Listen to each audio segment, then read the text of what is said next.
출애굽한 이스라엘 백성들은 약 3개월이 흐른 후에 시내 광야에 있는 시내산에 도착하게 되었습니다. 그곳에서 여호와 하나님께서 모세를 부르십니다. 이스라엘 백성들과 언약을 맺으시겠다라는 것입니다.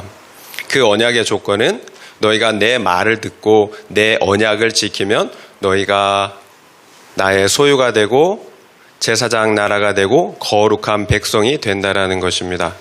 그렇다면 이스라엘 백성들은 이런 하나님의 제안에 뭐라고 대답했을까요? 일제히 여호와의 명령에 저희가 순종하겠습니다 라고 대답을 하였습니다.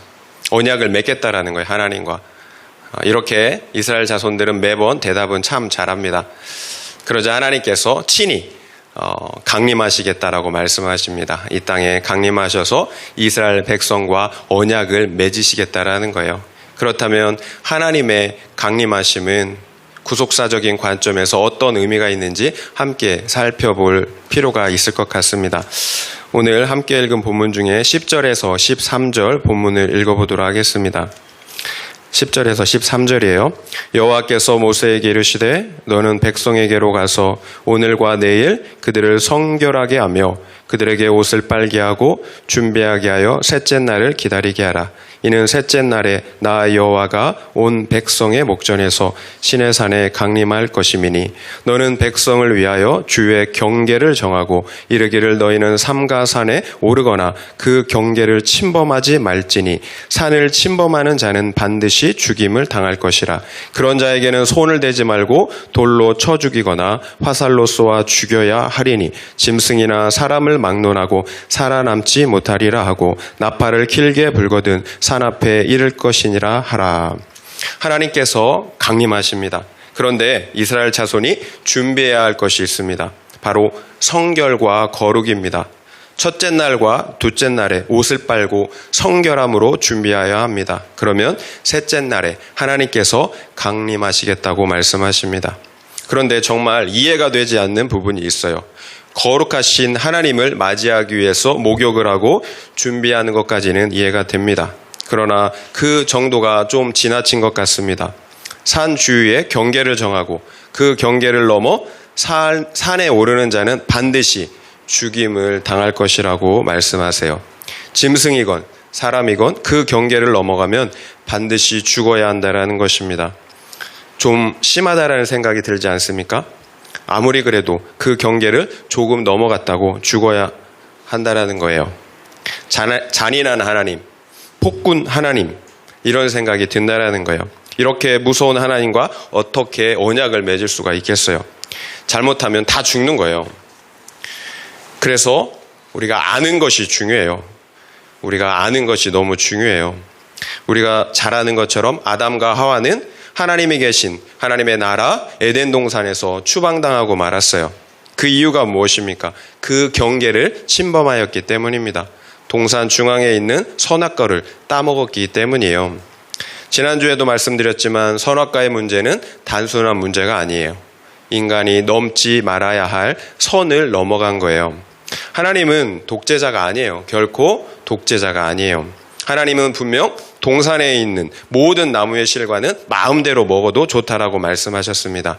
단지 선악을 알게 하는 나무의 실과만을 먹지 말라고 말씀하셨다라는 거예요. 이처럼 하나님은 인간에게 모든 자유를 주셨습니다. 그럼에도 인간은 그 금지된 한 가지, 그 하나님께 속한 그 한 가지조차도 하고 싶었던 거예요. 결국 선악과는 인간이 자신의 자리를 지키지 못하고 하나님이 되려고 한 것입니다. 하나님이 되려고 한 죄라는 거예요. 결국 넘지 말아야 할 그 경계를 침범한 것입니다. 그 결과 어떻게 되었습니까? 모든 인류에게 죽음이 찾아왔습니다. 하나님께서 내가 먹는 날에는 반드시 죽으리라, 반드시 죽으리라고 말씀하셨던 그 말씀대로 되었다라는 거예요. 그 후에 하나님은 아담을 에덴 동산에서 추방하시고 천사들과 두루 도는 불칼로 그 에덴 동산을 지키게 하셨어요. 그 어떤 누구도 에덴 동산으로 들어가지 못하도록, 접근하지 못하도록 하셨다라는 거예요. 이제는 어떤 누구도 하나님이 계시는 그 에덴 동산으로 나아갈 수가 없게 되었다라는 거예요. 죄를 해결하지 못한 인간이 그곳에 나아가려고 하면 불칼에 의해서 죽임을 당해야 한다라는 거예요. 이것이 하나님의 공의예요. 하나님의 공의의 그 불칼이 반드시 죄인을 심판해야 하는 거예요. 죄인을 죄가 없다라고 할 수가 없다라는 거예요. 이것이 하나님께서 그 경계를 정하신 이유입니다. 그리고 그 경계를 넘어가면 그가 누구가 됐든지 반드시 죽어야 한다라고 말씀하시는 이유입니다. 이것이 하나님과 우리 사이에 오늘날 지금 현실이라는 거예요. 어떤 누구도 하나님께 나아갈 수가 없게 되었다라는 거예요. 그 죄로 말미암아. 그렇다면 우리 인류에게 있어 가장 중요한 것, 가장 시급한 것은 죄의 문제를 해결하는 거예요. 그래서 반드시 하나님이 계시는 에덴 동산으로 돌아가야 하는 거예요. 이 사실을 잊고 이 세상이 전부인 것처럼 살아가서는 안 된다라는 거예요. 이 땅을 살아가면서 가장 중요한 것은 에덴 동산으로 돌아가는 것을 반드시 이 땅에서 이루어야 한다라는 거예요. 결국 우리가 처한 현실을 바로 인식해야 하는 거예요. 잘 알아야 삶의 방향이 나와요. 모르면 막 사는 거예요. 그래서 잘 알고 삶의 선택을 해야 된다라는 거예요. 그래야 우리 삶 가운데 하나님께서 허락하신 그 많은 상황들을 오해하지 않을 수 있다라는 거예요. 오해하지 않는다라는 거예요. 우리가 너무 많이 몰라서 하나님을 오해한다라는 거예요. 성경은 누구든지 한 번 죽는 것은 정한 것이지만 죽은 다음에는 심판이 있다라고 말씀하고 계세요. 모두 죽어요. 한 사람도 예외가 없습니다. 그리고 창조주 하나님 앞에 그 심판대 앞에 서야 한다라는 거예요. 그리고 그 죄가 해결되지 않은 사람은 영원한 지옥 형벌을 당해야 합니다. 이것이 성경에서 말씀하시는 두 번째 사망이에요. 첫 번째 죽음은 다 죽어요. 하지만 두 번째 죽음을 죽는 자도 있고 두 번째 죽음을 죽지 않는 자도 있다라는 거예요. 문제는 타락한 우리 인간의 힘과 노력으로는 우리의 죄의 문제를 해결할 수가 없다라는 것입니다. 그렇다면 하나님께서 이스라엘 자손과 언약을 맺자며 찾아오신 이 사건은 실로 엄청난 일이에요. 그러니까 출애굽 사건은 그저 이스라엘이라는 그 한 민족을 구원하신 역사적인 사건 그 이상이라는 거예요. 우리가 하나님께 나아갈 수가 없게 되자 하나님께서 친히 직접 우리를 찾아오신 것입니다. 그래서 하나님이 계시는 그 에덴 동산, 그 천국으로 우리를 직접 데려가시겠다라는 거예요. 영원히 멸망받고 죽어야 하는 우리를 구원하시겠다라는 것입니다. 결국 우리 인류가 해결할 수 없는 죄의 문제, 구원의 문제를 하나님께서 친히 해결해 주시겠다라는 거예요. 언약 안에서 반드시 너의 구원을 이루시겠다라는 것입니다. 그러나 여전히 문제가 있습니다. 우리와 언약을 맺고자 하시는 그 하나님이 절대적으로 거룩하시다라는 거예요. 성경은 그런 하나님을 묘사할 때 회전하는 그림자조차 없다라고 말씀하세요. 그만큼 온전하시다라는 것, 거룩하시다라는 거예요. 반면에 그 하나님과 언약을 맺는 우리 인간은 어떻습니까? 절대적으로 타락한 죄인이에요. 그렇다면 하늘과 땅이 만날 수 없는 것처럼 하나님과 우리 인간 사이에는 결코 함께할 수 없는 질적인 차이, 갭이 존재한다라는 거예요. 그래서 우리가 거룩하지 않은 상태에서 그 경계를 침범하여서 거룩하신 하나님께 나아가면 죽는 거예요. 결국 하나님은 본문의 말씀을 통해서 우리에게 자신이 어떤 하나님이신지를 말씀하고 계시는 거예요. 거룩하신 하나님이라는 거예요. 절대적으로 거룩하신 하나님이에요. 그래서 죄인인 우리에게는 위험한 하나님이 되는 거예요. 죄를 가지고 그 앞에 나아가면 죽어요. 거룩하지 못한 상태에서 거룩하신 하나님 앞에 나아가면 죽어요. 이 사실을 우리가 분명히 알고 하나님을 믿어야 된다라는 거예요. 우리는 하나님을 생각할 때 무조건 좋으신 하나님, 용서하시고 사랑하시는 하나님으로만 생각한다라는 거예요. 맞아요. 하지만 그 하나님이 본질적으로 거룩하신 하나님, 공의의 하나님이라는 사실도 우리가 알아야 된다라는 거예요. 그래서 우리가 우리의 죄의 문제를 해결하지 못하면, 우리가 거룩하지 못하다면 그 하나님이 무서운 하나님이 되는 거예요. 심판하시는 하나님이 된다라는 거예요. 죄가 해결된 사람, 거룩한 사람에게는 정말 사랑의 하나님, 용서의 하나님이 되지만 여전히 그 죄가 해결되지 않은 사람, 거룩하지 못한 사람에게는 무서운 하나님이 되는 거예요. 심판하시는 하나님이 되는 거예요. 그래서 우리의 구원은 다른 게 아니에요. 우리의 죄를 해결하는 것입니다. 그리고 우리의 거룩을 이뤄가는 것입니다. 그래야 거룩하신 그 하나님께 나아갈 수가 있기 때문입니다. 우리의 죄를 해결해야 하는 것, 이것이 첫 번째 이 땅에서 우리의 삶의 우선순위라는 거예요. 그래서 거룩하신 하나님께 나아가 그 거룩하신 하나님과 함께하는 것, 이것이 성경이 말씀하는 구원이에요. 지난주에도 말씀드렸지만 인간이 죽는 이유는 그 죄 때문입니다. 그러나 인간이 죽는 직접적인 이유는 생명의 근원 되신 하나님과 단절되었기 때문이에요. 인간이 지은 그 죄가 생명 되시는 하나님으로부터 우리를 단절시키기 때문이라는 거예요. 그래서 구원은 그 죽음이 이루어진 순서 그 정반대로 이루어지는 거예요. 먼저는 죄의 문제가 해결이 돼야 됩니다. 그러므로 생명 되시는 하나님께 나아가 그 하나님과 함께하는 거예요. 말씀드린 것처럼 이것이 구원이에요. 그래서 우리가 반드시 우리의 거룩을 이뤄가야 한다는 거예요. 이것이 우리가 반드시 우리의 거룩을 이뤄가야 하는 이유입니다. 여러분, 이신칭이 많이 들어보셨죠? 이신칭이. 우리가 가장 많이 하는 말 이신칭이. 오직 믿음으로만 의롭게 되고 그러므로 구원을 받는다라는 거예요. 행함이 아닙니다. 행위가 아닙니다. 오직 믿음으로만 구원을 받습니다. 우리가 믿을 때 예수님의 그 십자가의 공로와 의로움이 우리의 것이 되므로 그러므로 그 은혜로 값없이 구원을 받는다라는 것입니다. 이것이 이신칭이에요. 맞아요. 이신칭이. 오직 믿음으로만 의롭게 되고 믿음으로만, 그래서 구원을 받는 것입니다. 그런데 이런 이신칭의에 대한 오해가 많이 있어요. 믿으면 구원받는다, 이렇게 단순하게 생각한다라는 거예요. 그래서 어떻게 행동을 해도 내 멋대로 살아도 구원받는다라고 이렇게 착각을 한다라는 거예요. 아니에요. 반드시 이신칭의가 이루어지면 반드시 거룩한 마음, 삶의 변화와 같은 성화가 나타나게 된다라는 거예요. 반드시. 왜냐하면 칭의와 성화는 모두 한 성령의 역사이기 때문에 그런 거예요. 이신칭의를 이루신 성령께서 우리의 성화를 이루신다라는 거예요. 마치 칭의와 성화는 동전의 앞, 뒷면과도 같다라는 거예요. 앞면은 있는데 뒷면이 없는 그런 동전은 없잖아요. 반드시 함께 나타난다라는 거예요. 서로 분리할 수가 없어요. 따라서 우리에게 거룩한 삶의 모습들, 성화가 나타나지 않는다면 애초에 믿음으로 칭의되지 않은 거예요. 거짓 믿음이라는 거예요. 성경은 분명하게 거짓 믿음을 말씀하고 있어요. 결국 이 신칭의는 반드시 구체적인 삶의 거룩, 성화를 동반하게 되어 있다라는 거예요. 우리가 거룩한 삶으로 구원받는 거 아니에요.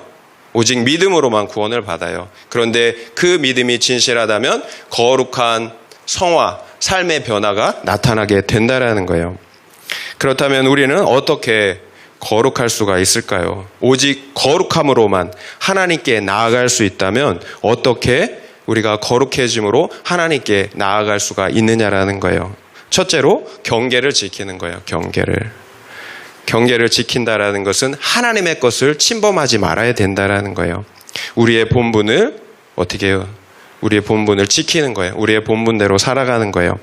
우리의 본분이 뭐예요? 하나님이 우리에게 본분을 정해 주셨잖아요. 말씀을 주셨잖아요. 그 말씀을 믿고 지키는 거예요. 말씀을 듣고 지키는 거예요. 그래서 언약 안에 거하는 거예요. 이것이 거룩입니다. 말씀을 믿고 살아가는 것, 그래서 언약 안에 거하는 것, 이게 거룩이에요. 믿음은 이렇게 경계를 지키는 거예요. 그럴 때 우리가 거룩해져요. 그럴 때 하나님께서 우리에게 임재하신다라는 거예요. 두 번째로 우리가 어떻게 거룩해질 수 있을까요? 옷을 빠는 회개를 통해 거룩해질 수가 있어요. 우리가 회개할 수 있다라는 사실이 정말 은혜 중에 은혜예요. 우리가 회개할 수 있는 것 아무나 할 수 있는 거 아니에요. 회개할 수 있는 것 자체가 은혜예요. 계속 말씀드리지만 회개는 이미 사형 선고를 받은, 그래서 사형을 사형 집행을 기다리고 있는 사형수에게 돌이킬 수 있는, 마지막에 돌이킬 수 있는 기회를 주는 것이에요. 이게 회개예요.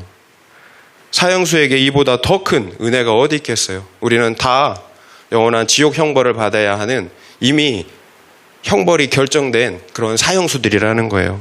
그런데 우리에게 마지막에 우리가 돌이킬 수 있는 회개의 은혜를 주신 거예요. 이것보다 더 큰 은혜가 어디 있겠어요? 그런데 이런 은혜가 공짜입니까? 공짜로 된 겁니까? 물론 우리는 공짜예요. 그런데 이게 공짜로 주어진 건 아니라는 거예요. 우리가 회개할 수 있는 이유는 하나님의 아들 예수 그리스도께서 대신 십자가에서 우리의 죄값을 지불해 주셨기 때문입니다. 하나님께서 우리를 대신해서 형벌을 당해 주셨기 때문이에요. 공짜가 아닌 거예요. 우리는 회개를 받지만, 우리가 회개로 용서를 받지만 그 회개할 수 있는 그 공의가 그냥 공짜로 되어진 게 아니라는 거예요. 하나님께서 희생하셨습니다. 그래서 회개할 수 있는 은혜, 돌이킬 수 있는 은혜가 주어진 거예요. 결국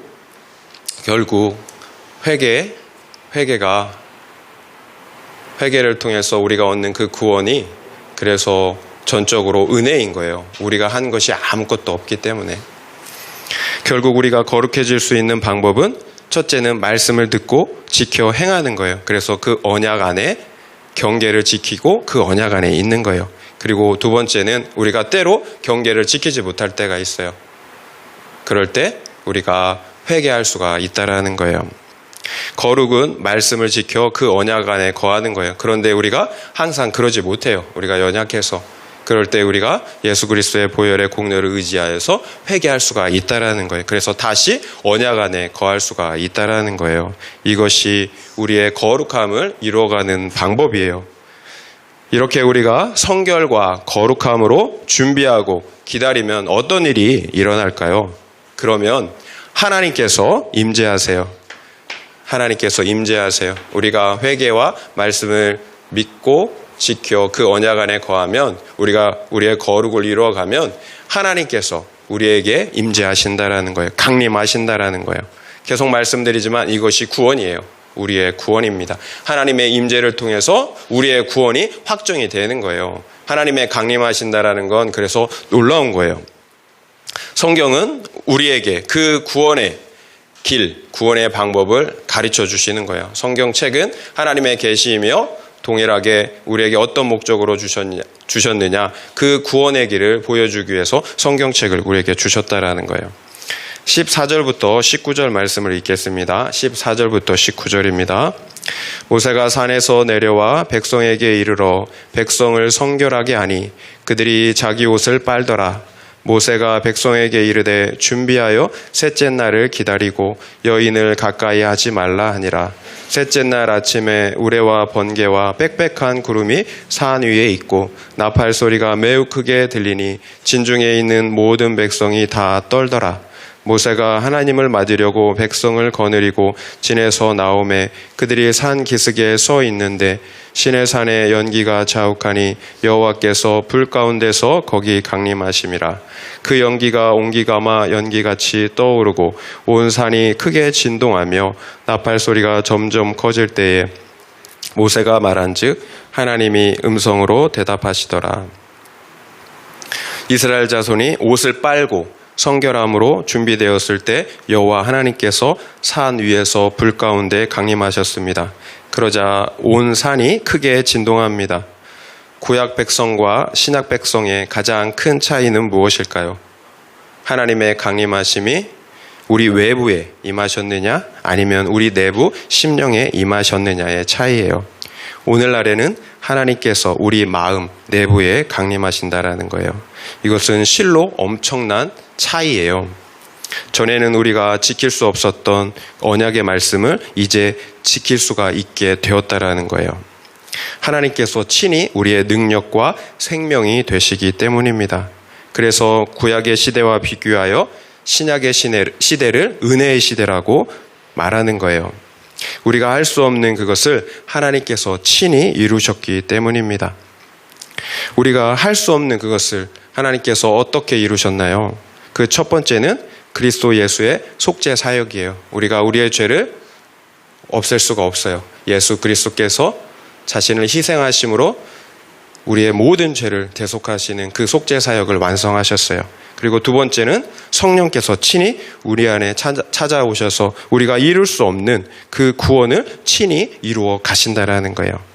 그러니까 십자가의 속죄하심으로 우리의 구원을 이루셨고 또한 성령의 임재하심을 통해서 우리의 거룩과 남은 구원을 이루어 가신다라는 거예요. 그 언약 안에 거할 수 있도록 성령께서 친히 우리의 능력이 되어 주신다라는 거예요. 하나님의 강림하심이 중요한 이유가 여기에 있는 거예요. 하나님의 임재는 곧 에덴 동산으로의 회복, 하나님 나라의 회복, 구원을 의미하기 때문이에요. 그렇다면 왜 나에게는 하나님께서 강림하시지 않습니까? 이것이 우리가 물어봐야 될, 우리 스스로에게 물어봐야 될 질문인 것 같아요. 왜 하나님께서 나와 함께 하시지 않느냐라는 거예요. 이것은 정말 큰 문제예요. 혹여나 우리가 거룩하지는 않은지, 회개가 온전히 이루어지지 않은 것은 아닌지, 여전히 내 죄가 내 안에 가득한 것은 아닌지, 또한 내가 여전히 내 인생의 주인이 되어 언약의 말씀대로 살지 않고 있기 때문은 아닌지, 내 인생의 주인이 되어 경계를 지키지 못하고 여전히 하나님의 것을 침범하고 있지는 않는지 우리가 돌아봐야 된다라는 거예요. 그러면 만약에 우리가 그렇게 살아간다면 위험한 거예요. 그런 상태로 하나님께 나아가면 죽는 거예요. 위험한 하나님이 되는 거예요. 9절 말씀을 한번 읽어보겠습니다. 9절이에요. 9절. 여호와께서 모세에게 이르시되 내가 빽빽한 구름 가운데서 내게 임함은 내가 너와 말하는 것을 백성들이 듣게 하며 또한 너를 영영히 믿게 하려 함이니라. 모세가 백성의 말을 여호와께 아뢰었으므로. 왜 하나님께서 시내산에 강림하셨는지 그 이유를 말씀하고 있어요. 내가 너와 말하는 것을 백성들이 듣게 하며 또한 너를 영영히 믿게 하려 함이니라. 이것이 하나님께서 강림하신 이유입니다. 하나님께서 친히 모세에게 말씀하시는 것을 이스라엘 자손들에게 보고 듣게 하시려는 것입니다. 그래서 궁극적으로는 이스라엘 자손들로 하여금 모세를 믿게 하시려는 거예요. 그러면 모세는 누구일까요? 모세를 믿게 하시려는 것이라면 모세는 누구일까요? 예수 그리스도를 예표합니다. 그리고 동시에 먼저 믿은 우리들을 의미한다라고도 볼 수가 있어요. 우리가 전하는 복음에 왜 힘이 없을까요? 왜 세상 사람들이 우리 믿는 자들의 말을 듣지 않으려고 할까요? 결국 세상 사람들이 우리 말에 귀 기울이지 않는 이유는 우리가 살아계신 하나님을, 그 영광을 보여주지 못하기 때문이라는 거예요. 하나님이 강림하셨을 때 분명히 모든 사람들이 볼 수 있도록 분명하게 임재하셨다라는 거예요. 우레와 번개와 빽빽한 구름이 가득했어요. 그리고 하나님은 그 불 가운데 임재하셨어요. 그러자 온 땅이 진동하였다라는 거예요. 그러자 모든 사람이 두려움으로 떨었어요. 이렇게 하나님의 강림하심은 모든 사람이 다 아는, 다 느낄 수 있는 그런 방식으로 임한다라는 거예요. 천지를 지으신 그 창조주 하나님께서 임하시는데 어떻게 모를 수가 있겠어요? 우리 안에 하나님의 임재하심이 없기 때문에 세상 사람들이 우리의 말에 귀 기울이지 않는 거예요. 세상 사람들이 우리 안에서 하나님을 볼 수가 없기 때문이라는 거예요. 하나님의 통치하심이 보여지지 않는다라는 거예요. 우리를 통해서. 심각한 문제죠. 하나님께서 이스라엘 자손들에게 약속하신 언약의 복은 무엇이었습니까? 내 소유, 제사장 나라, 거룩한 백성이 되는 것이었어요. 이스라엘은 제사장 나라, 거룩한 백성이에요. 제사장은 다른 백성들을 대신해서 하나님께 제사를 드리는 사람이에요. 그래서 다른 사람들로 하여금 하나님께 나아가도록 돕는 사람들이라는 거예요. 결국 언약의 복은 무의도식의 복이 아니라는 거예요. 나만 잘 먹고 잘 사는 복이 아니에요. 사명이에요, 사명. 어떤 사명입니까? 제사장의 사명이에요. 하나님을 알지 못하는 이 세상의 백성들을 하나님께로 인도하는 사명이라는 거예요. 성경은 많은 사람들을 옳은 대로 돌아오게 한 사람은 하늘의 별과 같이 영원토록 빛날 것이라고 약속하고 있습니다. 결국 제사장의 사명, 영혼 구원의 사명을 감당한다라는 것은 실로 엄청난 복인 거예요. 이 세상에 잠시 잠깐의 영광을 위해서 영원한 영광을 저버릴 수는 없잖아요.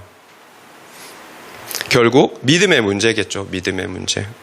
내가 믿느냐 안 믿느냐, 무엇을 믿느냐, 진짜로 하나님을 믿느냐라는 문제라는 거예요.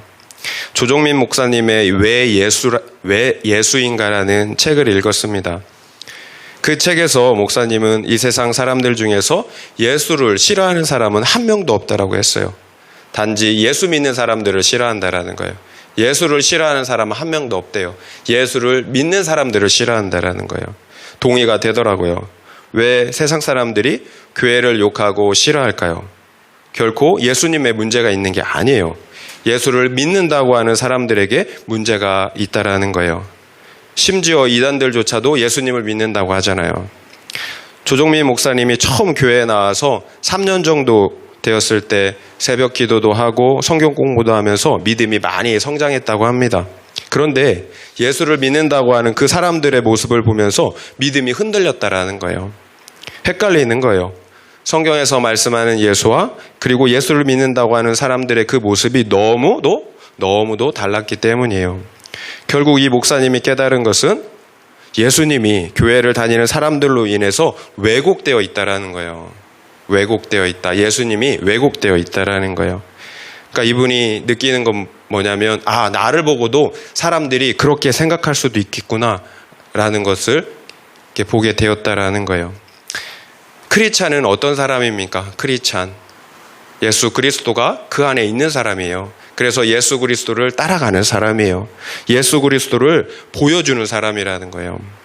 결국 크리스찬이라고 하면서 그 안에 예수가 없다면 결국은 나도 속고 다른 사람도 속이게 되는 거죠. 그래서 어떻게 해야 합니까? 어떻게? 우리가 예수를 만나야 된다는 거, 진짜로 예수님을 만나야 된다는 거예요. 이것이 너무나 중요한 우선순위라는 거예요. 예수를 만난 사람들은 반드시 그 인생이 뒤흔들리는 경험을 한다고 말했습니다. 한 사람도 예외가 없어요. 여러분 실제로 그렇잖아요. 예수를 만난 사람은 그 인생이 뒤흔들리는 경험을 해요. 성경에 기록된 수많은 인물들, 그리고 기독교 2000년 역사 가운데 수많은 사람들, 믿음의 사람들이 분명하게 그 증거들을 나타내주고 있다는 거예요. 12제자들을 한번 보세요. 12제자들. 예수님이 십자가에 달려 죽으시기 위해 붙잡히시던 그날 밤 제자들은 다 겁쟁이처럼 저 살자고 다 도망갔어요. 그랬던 그들이 어떻게 되었나요? 부활하신 주님을 만난 후에 그들의 모든 인생을 걸었어요. 생명을 걸었어요. 한 사람도 제대로 죽은 사람이 없어요. 십자가에 거꾸로 달려 죽고 목 베어 죽고 짐승에게 잡혀 먹히고 이런 삶을 살았다라는 거예요. 복음을 전하기 위해서 저들의 온 인생을 아낌없이 드렸다라는 거예요. 또 오늘 우리나라의 초기 기독교를 전하러 오셨던 많은 선교사님들, 초기의 선교사님들 역시 마찬가지예요. 우리나라에서 그 서구 문명사회에서 정말 그 당시 우리 동남아 가는 거 되게 힘들어 하잖아요. 그것보다 더 열악한 상황이었어요. 그때 기대 수명이 5년인가라고 했다고 하더라고요. 그래서 그 선교를 보낼 때 거의 장례식처럼 이렇게 예배를 드리고 선교사님들을 보냈다고 하더라고요. 죽으러 가는 거예요. 기대 수명이 5년이에요. 예수를 만난 사람은 이렇게 자기 인생이 뒤흔들리는 경험을 해요. 그래서 자기 삶을 그 주님께 드릴 수가 있는 거예요. 제가 교회를 비판하려고 하는 것이 아니에요. 우리 스스로를 돌아보자라는 거예요. 예수님을 만나셨습니까? 내 안에 예수가 있습니까? 그 하나님이 나를 통치하고 있느냐라는 거예요. 그래서 내 인생이 뒤흔들리는 경험을 했느냐라는 거예요. 나도 알고 다른 사람들도 인식할 수 있는 그런 변화가 있었느냐라는 거예요. 하나님이 임재하시면 그런 변화가 나타난다라는 거예요. 우리 교회가 매주 수요일 오전 10시에 큐티 나눔을 하고 있습니다. 처음에는 우리 교회 성도님들만 참석을 하였는데요. 최근에는 다른 여러 분들이 함께 참석을 하고 있습니다. 신앙생활을 쉬고 있었던 분들, 또 처음 믿음을 갖고자 하시는 분들, 그리고 큐티 나눔을 통해서 더 깊은 마음과 삶을 나누고 싶은 분들이 방문을 하고 있습니다. 이유가 무엇일까요? 이 작은 교회에 무엇 하려고 이렇게 방문을 할까요? 그분들이 우리 교회 큐티 모임에 참석을 하는 이유가 무엇일까요? 다른 이유가 없어요. 우리 성도님들의 변화된 모습을 보았기 때문이에요. 세상 사람들과 구별된 무엇이 있었기 때문이라는 거예요. 그것이 구별된 거룩한 삶이나 인격일 수도 있고요. 또는 그 안에 누리고 있는 내적인 기쁨일 수도 있어요. 뭐가 달라도 다른 거예요. 내가 알고 있었던 그 옛날의 그 사람이 아니라는 거예요. 최근 한옥 집사님이 그 멀리 논산에서 두 분의 성도님들과 함께 참석을 하고 있습니다. 그분들이 왜 그 멀리 논산에서 대전까지 오겠습니까? 한옥 집사님의 모습에서 뭔가 다른 모습을 보았기 때문이에요.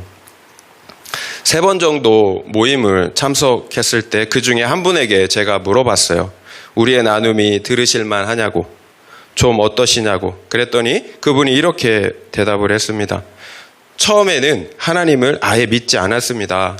그런데 이제는 여러 성도님들의 모습과 나눔을 통해서 하나님이 계실 수 있겠다라는 마음이 생겼다고. 그래서 지금은 반반이라고. 그래서 솔직하게 내 마음속에서 갈등이 된다라고 하셨어요. 그래서 그날 제가 한옥 집사님에게 내가 생각하는 것보다 우리 집사님이 잘 살았나 보다고 농담 반 진담 반 이렇게 얘기도 했었습니다. 결국 우리를 통해서 하나님이 보여지는 거예요. 오직 하나님께서 빽빽한 구름 가운데서 모세에게 강림하신 이유는 이스라엘 자손들로 하여금 모세를 믿게 하시려는 것이었습니다. 결국 믿는 우리에게는 세상 사람들이 보고 믿을 수 있는 하나님의 임재가 있어야 된다라는 거예요. 새롭게 하소서에 박애녹이라는 목사님이 나왔습니다. 한 귀신이 돌아가신 어머니의 모습으로 찾아와서 결국 그 귀신에게 속아 내림굿까지 받았다고 했어요.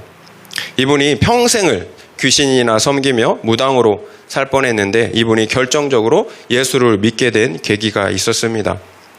이분이 무속의 세계에서 스승처럼 따랐던 한 법사가 갑자기 췌장암에 걸려서 병원에 입원하게 되었다고 합니다. 문병차 그 법사를 방문하였는데 다 죽어가는 모습으로 그 법사가 이분에게 말했다고 합니다. 동생, 내 말 잘 듣게. 내가 평생을 귀신들을 잘 섬겼지만 돌아온 것은 죽음뿐이네. 나아보겠다고 굿을 해보았지만 아무 소용도 없었네. 그런데도 무당들은 내 돈을 빼먹으려고 자꾸만 굿을 하라고 하네. 그런데 병원에 있는 예수 믿는 사람들은 달라. 한 번도 나한테 돈 달라라는 소리를 안 해. 침대 시트도 갈아주고 날 위해 기도도 해주고 심지어는 나를 목욕시켜 준 적도 있다네. 그래서 말인데 나 이제부터라도 예수를 믿기로 했네. 동생도 아무 소리 하지 말고 예수를 믿게나. 평생을 귀신만을 섬겼던 법사가 왜 이런 말을 했을까요? 믿는 사람들을 통해서 대가 없는 섬김의 모습을 보았기 때문입니다. 예수 믿는 사람들 안에서 진짜로 예수를 보았기 때문이에요. 결국 병원에서 아무 조건도 없이 죽어가는 그 영혼들을 섬겼던 그 믿음의 사람들이야말로 하나님의 왕 같은 제사장들이라는 거예요. 사명을 감당하는 거예요. 말을 아무리 잘하면 무엇을 하겠어요? 증거가 없는데. 나를 통해 살아계신 하나님을 분명하게 보여줘야 합니다. 내 안에 임재하신 하나님, 통치하시는 그 하나님을 보여줘야 합니다. 적용 질문을 드리겠습니다. 한번 생각해 볼 수 있는 적용 질문을 드리겠습니다. 가족이나 주변에 있는 동료들이 나를 어떻게 평가합니까? 예수를 믿는 사람 같다고 하십니까? 또는 예수를 믿고 많이 변화되었다고 하십니까? 아니면 여전하다고 하십니까? 생각해 보시기 바랍니다. 가족이나 주변에 있는 동료들이 나를 어떻게 평가합니까? 예수를 믿는 사람 같다고 하십니까? 또는 예수를 믿고 많이 변화되었다고 하십니까? 아니면 여전하다고 하십니까? 한번 생각해 보시기 바랍니다. 결국 하나님께서 우리와 함께 하심은 무슨 의미일까요? 우리가 언약 안에 있다라는 명백한 증거예요. 지난주에 우리는 우리가 언약 안에 있다라는 증거를 살펴보았어요. 바로 언약의 조건인 말씀을 듣고 그 말씀을 지키는 거예요. 그것이 언약 안에 있는 거예요. 그런데 우리가 말씀을 듣고 지키면 오늘 살펴본 것처럼 반드시 하나님께서 임재하신다라는 거예요. 결국 우리가 언약 안에 있다라는 증거는 언약의 말씀을 듣고 행하는 것뿐만 아니라 그 결과 하나님의 임재하심을 통해서 확실히 알 수가 있다라는 거예요. 우리가 말씀을 듣고 행하는 것을 통해서 우리가 언약 안에 있다라는 것을 알아요. 그리고 하나님의 임재를 통해서 우리가 언약 안에 있다라는 것을 알게 된다라는, 이것은 연결이 되어 있어요. 분리될 수가 없어요. 그렇다면 우리는 하나님의 언약 안에 있는지, 그 가운데 있는지 우리를 확증해야 하는 거예요. 고린도후서 13장 5절 말씀을 여러분에게 읽어드리겠습니다. 너희는 믿음 안에 있는가? 너희 자신을 시험하고 너희 자신을 확증하라. 예수 그리스도께서 너희 안에 계신 줄을 너희가 스스로 알지 못하느냐? 그렇지 않으면 너희는 버림받은 자니라. 너희가 믿음 안에 있는지 너희 스스로를 시험하고 확증하라고 말씀하고 있어요. 시험하고 테스트하고 확증하라는 거예요. 믿음 안에 있는가? 예수 그리스도께서 너희 안에 계신 것을 너희가 스스로 알지 못하면 너희는 버림받은 자라고, 정말 무서운 말씀이에요. 예수 그리스도께서 너희 안에 계신 것, 예수 그리스도께서 너희 안에 계신 것을 너희가 스스로 알지 못하면 너희는 버림받은 자라고 말씀하고 있다라는 거예요. 적용 질문을 드리겠습니다. 개인적으로 성령의 임재를 얼마나 친밀하게 누리고 있습니까? 한번 생각해 보시기 바랍니다. 개인적으로 성령의 임재를 얼마나 친밀하게 누리고 있습니까? 한번 생각해 보시기 바랍니다. 말씀을 마무리하겠습니다. 하나님은 이스라엘 자손과 언약을 체결하기 위해서 시내산에 강림하셨습니다. 그러나 하나님과 인간 사이에는 분명한 경계가 있었습니다. 어떤 누구도 그 경계를 침범하면 반드시 죽음을 당해야 했습니다. 이처럼 하나님은 위험한 하나님이십니다. 거룩하지 못한 인간이 거룩하신 하나님 앞에 나아가면 죽음을 당해야 합니다. 그러나 그럼에도 불구하고 우리가 살 수 있는 유일한 방법은 그 하나님께 나아가는 것밖에 없어요. 그럼에도 우리가 살 수 있는 방법은 그 하나님께 나아가는 것입니다. 다른 방법이 없어요. 그래서 우리의 구원은 우리의 거룩을 이뤄가는 거예요. 우리의 거룩을 이뤄가는 것, 이것이 구원의 길이에요. 그렇다면 어떻게 우리의 거룩을 이뤄갈 수 있었습니까? 첫 번째는 경계를 지켜야 합니다. 말씀을 듣고 지켜 행해야 합니다. 말씀을 듣고 지켜 행해야 합니다. 두 번째는 회개하는 거예요. 회개. 우리가 그 언약 안에서 경계에서 멀어졌을 때, 경계를 지키지 못했을 때, 언약에서 멀어졌을 때 다시 언약 안으로 들어갈 수 있는 방법은 회개예요. 회개. 진실한 회개를 통해서 다시 우리는 거룩해질 수가 있습니다. 이렇게 우리가 거룩함으로 준비되어질 때 하나님께서 강림하십니다. 임재하십니다. 거룩하신 하나님께서 우리에게 찾아오십니다. 우리를 다스리시고 통치하십니다. 이것이 바로 에덴 동산의 회복, 하나님 나라의 회복이에요. 이것이 우리 구원의 실제예요. 우리 구원의 실제. 그냥 믿음으로 구원받는다, 이렇게 그냥 말로 끝내면 안 된다라는 거예요. 이런 구원의 실제가 하나님이 우리 안에 임재하셔서 우리를 다스리시고 통치하시는 실제가 있어야 된다라는 거. 이것이 구원의 본래의 모습이에요. 또한 여기에서 중요한 것은 우리에게 회복된 그 하나님의 나라, 곧 살아계신 하나님을 보여줌으로 영원 구원이라는 제사장 나라의 사명을 감당할 수 있게 된다라는 거예요. 우리에게 임재하신 하나님, 살아계신 그 하나님 우리가 보여줌으로 영원 구원의 그 제사장 나라의 사명을 감당할 수가 있다라는 거예요. 이렇게 우리의 거룩을 이뤄가는 건 너무나 중요한 거예요. 나의 구원을 이룰 뿐만 아니라 영원 구원의 사명을 감당하기 때문에 그렇다라는 거예요. 거룩 없이는 어떤 것도 이루어지지 않아요. 나의 구원도 이룰 수 없고요. 영원 구원의 사명 감당할 수가 없어요. 우리가 할 수 있는 그것을 해야 된다라는 거예요. 우리가 할 수 있는 그것은 거룩을 이루는 거예요. 그러면 하나님께서 나머지는 다 알아서 해주세요. 우리의 구원을 이루어주시고요. 영혼 구원의 사명을 감당케 해주신다라는 거예요. 이런 은혜가 우리 모두에게 있기를 예수의 이름으로 축원드립니다.